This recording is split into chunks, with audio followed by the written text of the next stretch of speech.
राधिका खेड़ा जी, दो बड़े फैक्टर्स कहे जा रहे हैं जो डिसाइसिव होंगे इस चुनाव में। एक है महिलाओं का वोट, क्योंकि अरविंद केजरीवाल जी ने फ्री बस राइड, 2100 रुपए, तमाम वादे किए थे, और दूसरी तरफ मुस्लिम वोट किस तरफ जाएगा। अगर हमने ये दो आंकड़े देखे हैं तो महिलाएं चाहे आम आदमी पार्टी को ज्यादा वोट कर रही हैं, लेकिन पुरुष जो हैं वो बीजेपी को ज्यादा वोट कर रहे हैं। और मैंने टोटल वोटर्स का जो लिस्ट देखा है उसमें देखा है कि दिल्ली एक ऐसा राज्य है जहां पर महिलाओं की वोटिंग की संख्या लगभग 71 लाख के है और पुरुषों की लगभग 85 लाख है, यानी महिला वोटर कम है, पुरुष वोटर ज्यादा हैं। क्या यहीं पर कहीं आम आदमी पार्टी कुछ गलती तो नहीं कर रही कि महिला ज्यादा वोट भी दें तो भी अगर पुरुष ज्यादा वोट देते हैं बीजेपी को तो बीजेपी इस फैक्टर को कहीं ना कहीं कॉम्पनसेट कर पाएगी? नमस्कार सभी को। नाविका जी, पिछले 2020 के चुनाव में दिल्ली में वोटर टर्नआउट करीबन 62.8% था। अभी अनुराग जी कह रहे हैं कि 65% का उन्हें अनुमान है, बढ़ा है इस बार। तो एक तो मैं सबसे पहले दिल्ली की जनता का दिल से धन्यवाद करना चाहूंगी कि वो लोकतंत्र के इस महापर्व पर वो घर से बाहर आए और दिल्ली के भविष्य के लिए उन्होंने अपना मतदान किया। जो रुझान हमें सामने देखने को मिल रहे हैं एग्जिट पोल्स के, उससे तो एक बात साफ हो चुकी है कि दिल्ली से आपदा टल चुकी है और कमल खिलने जा रहा है, झाड़ू साफ हो गई है। और ये दिल्ली वासियों की जीत है, जिनको जो डिजर्व करते हैं कि उनको साफ पानी मिले, उनको स्कूल्स में अच्छे उनके बच्चों को शिक्षा मिले, क्लासरूम्स को, टॉयलेट्स को क्लासरूम ना गिनाया जाए, उनको साफ हवा सांस लेने के लिए मिले, अच्छी हेल्थ केयर फैसिलिटीज मिले और डेवलपमेंट मिले। और ये सब वादे जो अरविंद केजरीवाल ने किए थे वो पूरे नहीं कर पाए। यहाँ पे एक बात बोल रहे थे अनुराग भाई की परवेश वर्मा जी के लिए बोल रहे थे, तो मुझे तो सबसे पहले लग रहा है कि आप लोगों के जो मुख्यमंत्री हैं पंजाब के भगवंत मान जी, उनको सबसे ज्यादा टेंशन हो रही होगी ये चुनावों के नतीजे एग्जिट पोल्स के देख के, क्योंकि उनकी कुर्सी अभी खतरे में लग रही है। क्योंकि जैसे आप हारेंगे, अरविंद केजरीवाल खाली हो जाएंगे तो उनका निशाना तो सिर्फ पंजाब पे रहेगा। हो सकता है आपके पंजाब के मुख्यमंत्री को बदल के वो वहां पे बन जाए, मुझे ये होता दिख रहा है।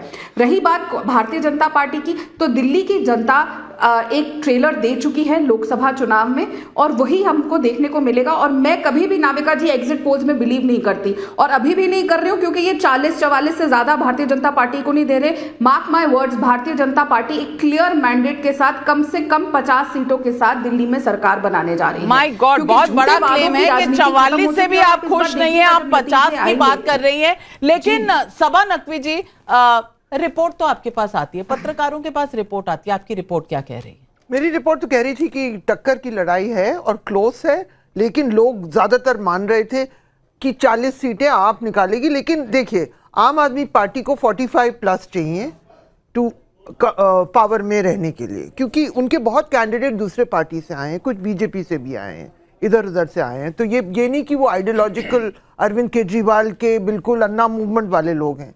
आम आदमी पार्टी और जिस तरह की मजबूती अब भाजपा के लिए दिल्ली एक प्रेस्टीज इलेक्शन हो गया है, उन्होंने इतना प्रयास एक छोटी सी पार्टी के खिलाफ किया है, तो वो चाहेंगे कि वो जीते। तो आम आदमी पार्टी को 45 सीट्स की जरूरत है, भाजपा 45 सीट्स की जरूरत है। आ कितनी रही है आज? नहीं, अब सवाल पब्लिक का है, पब्लिक का सवाल है। आप एक नंबर दीजिए जो आपको लगता है। आप घूमी हैं, आप इतनी वरिष्ठ पत्रकार हैं। मुझे लगा कि 40 और 30 के नंबर आएंगे। 40 आम आदमी पार्टी, 30 भाजपा। ओके, नहीं देखिए नाविका जी, आपको ये समझना पड़ेगा कि 2014-15 में, 2019-20 में केजरीवाल जी क्यों जीते, क्योंकि तब तक 5-6 साल तक दिल्ली वालों को जेन्युइनली ये था कि ये डिफरेंट है, ये हम में से एक है, ये करप्शन को हटाएगा, केजरीवाल फिर से आएगा, ये सब।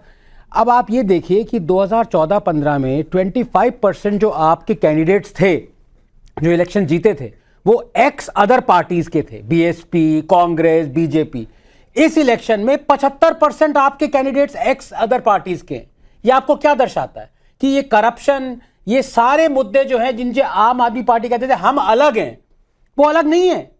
सो वोटर ये सोच रहा है भाई ये सारी पार्टी सेम है, इनको हमने 10 साल दिए, इन्होंने कुछ नहीं किया, लेट्स ट्राई समथिंग एल्स। ये प्रॉब्लम है आम आदमी पार्टी के साथ। अगर ये अपने प्रिंसिपल्स कोट एंड कोट पे स्टिक रहते कि भाई हमें करप्शन हटानी है, हम इसलिए आए हैं, क्लीन कैंडिडेट्स लेंगे। और दूसरी पार्टी को जहां पे हम लोगों को करप्ट कहते थे, बीएसपी हुआ, कांग्रेस हुआ, बीजेपी हुआ, उन सबको करप्ट कहते थे, वही लोग हमने ले लिया। अनुराग ढांडा, क्या ये क्रेडिबिलिटी क्राइसिस थी आम आदमी पार्टी के लिए जमीन पर? क्या 75% कैंडिडेट अगर आपके इंपोर्टेड हैं, वो ओरिजिनल ढूंढ के बनाई गई पॉलिटिकल पार्टी के नहीं थे? क्या ये एक फैक्टर हो सकता है?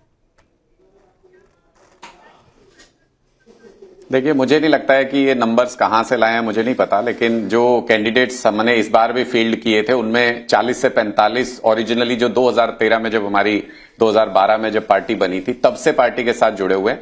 जब कोई नई पार्टी बनती है, जब कोई आंदोलन होता है तो किसी न किसी पार्टी से तो लोग आते ही हैं। ऐसा थोड़ी है कि वहीं पे नए नेता खड़े होते हैं। तो मुझे आज भी हम इस चीज को लेके बहुत पॉजिटिव हैं कि जिस तरीके के करप्शन चार्जेस की ये बात कर रहे हैं, हमारे किसी नेता के ऊपर नहीं है। टॉप लीडरशिप को जिस तरीके से साजिश करके फंसाया गया वो अलग बेटर है, लेकिन उसके अलावा अगर आप देखें तो किसी भी और एमएलए कैंडिडेट के ऊपर जो सीरियस करप्शन चार्जेस हो, किसी ऐसे केस में हो, उस तरीके के चार्जेस नहीं है। सारे पॉलिटिकल चार्जेस हमारे नेताओं के ऊपर है। तो आप मलाइन करने की कोशिश करते रहिए, अल्टीमेट अदालत तो जनता की होती है। जनता जब निर्णय देगी तब आप अपनी बात से पलट जाएंगे। जनता जो कहेगी, लेकिन उससे पहले कोर्ट्स कह चुके हैं। राधिका खेड़ा जी, आप हंस क्यों रही हैं? नाविका जी ये कह रहे थे कि हमारे किसी कैंडिडेट पे, किसी भी नेता पे करप्शन के चार्जेस नहीं और हमें फंसाया जा रहा है। अगर आपको फंसाया जा रहा था तो आप फिर उन्हीं लोगों के साथ गठबंधन करके लोकसभा चुनाव क्यों लड़े? कांग्रेस ने आपका 2000 करोड़ का शराब घोटाला उजागर किया, उन्होंने ही कंप्लेंट करी, चाहे अनिल चौधरी हो, अजय माकन हो, संदीप दीक्षित हो, राहुल गांधी हो, सुप्रिया श्रीनेट हो, सबने प्रेस वार्ता करी, जवाब डाला कि एफआईआर करी, अरेस्ट करी अरविंद केजरीवाल को। अगर आपको साजिश के तहत वो फंसा रहे थे तो उसके 2 महीने बाद आप उनके साथ लोकसभा के गठबंधन में क्यों चले गए? बड़ा कमाल का आप लोगों का इश्क है। कभी लव एंड हेट रिलेशनशिप में बढ़िया है आप लोगों की, जिन्होंने आपको फंसाया कि आप उन्हीं के साथ लोकसभा चुनाव में चुनाव लड़ने चले। अनुराग ढांडा, जवाब दीजिए। राहुल गांधी के कैंडिडेट को वोट दे रहे और राहुल गांधी अरविंद केजरीवाल के कैंडिडेट को। मैं तो राधिका जी से ही पूछ लेता हूं कि जो अफजल गुरु को शहीद कहती है, उस पीडीपी के साथ सरकार बनाने क्यों चले गए थे? क्या हुआ? बस ये वॉट अबाउटरी का सवाल दिल्ली का है, आप कश्मीर चले गए और वो कितनी पुरानी बात है, ये अपनी बात है और आपके नेताओं की बात है, लेकिन सीधा जवाब नहीं। मैं अमीर जमाई जी से पूछना चाहती हूं। लेकिन अमित जमाई जी, सवाल राधिका खेड़ा ने सही पूछा है। उन्होंने कहा कि कांग्रेस ने कंप्लेंट की थी। अगर नेता आपके जेल गए थे तो कांग्रेस के साथ आप साथ क्यों खड़े हुए थे? सवाल तो वाजिब है। देखिए, समाजवादी पार्टी की तरफ से मैं सिर्फ इतना ही कहना चाहता हूं कि जो हमने दिल्ली के चुनाव में हकीकत देखी और जो डाटा आज आपके पास आए हैं, चाहे वो सामान्य वर्ग हों, चाहे वो ओबीसी हों, चाहे वो ओबीसी, एससी, महिलाएं और जो माइनॉरिटी हैं, चाहे सिख माइनॉरिटी हो या मुस्लिम माइनॉरिटी हो, सबसे ज़्यादा वोट जो गया है वो आम आदमी पार्टी पे लोगों ने विश्वास किया है।